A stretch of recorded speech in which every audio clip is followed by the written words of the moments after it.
महायुतीच्या माध्यमातून विविध लोककल्याणकारी योजना राबविली जात आहेत। महायुती सरकारने केवळ योजनांची घोषणाच केली नाही तर त्या योजनांचा प्रत्यक्ष लाभ देखील लाभार्थ्यांच्या खात्यात जमा केले आहे।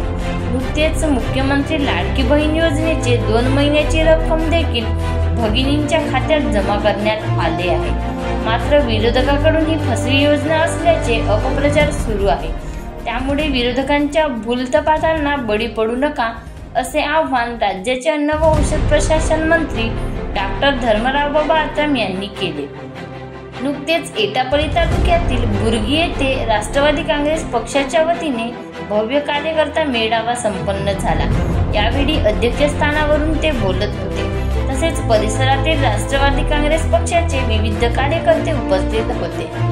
पुढे बोलताना मंत्री आत्राम यांनी विरोधक निवडणुका आले की येतात आणि भाषण ठोकून जातात, मग 5 वर्ष त्यांचा पत्ताच राहत नाही, सत्ता येते म्हणत जाते, आपल्या लोकांसाठी कोण काम करतो, आपल्यासाठी संकटात कोण धावून येतो याचा विचार करणे गरजेचे आहे। देशात मोदी आहेत तर राज्यात परत एकदा महायुती सरकार येणार असून विरोधकांच्या भूलथापांना बळी पडू नका। शासनाच्या विविध लोककल्याणकारी योजनांचा लाभ घेऊन स्वतःचा आणि समाजाचा उन्नती करा असे आवाहन त्यांनी केले। यावेळी जिल्हाध्यक्ष रवींद्र वाळसेकर सह अन्य मान्यवरांनी देखील मोलाचे मार्गदर्शन करताना मंत्री धर्मराव आत्राम यांच्या कार्यकाळातील विकास कामांचा आढावा वाचून दाखविले आणि परत एकदा मोठ्या मताधिक्याने नामदार धर्मराव आत्राम यांच्या पाठीशी खंबीरपणे उभे राहून आशीर्वाद देण्याचे आवाहन केले।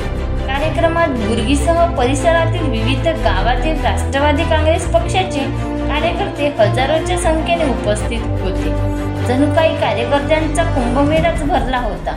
यावेळी पक्षाकडून कार्यकर्त्यांची गैरसोय होणार नाही याची आयोजकांनी पुरेपूर काळजी घेतली।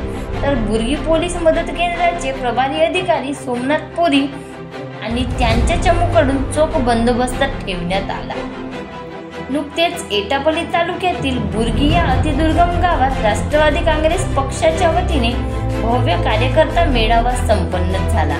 यावेळी बुर्गी गावात आगमन होताच बुर्गीसह इतर गावातील आदिवासी बांधवांनी नामदार धर्मराव आत्राम यांचे पारंपरिक पद्धतीने ढोल ताशे आणि आदिवासी नृत्य तसेच रेला नृत्य करून जंगी स्वागत केले।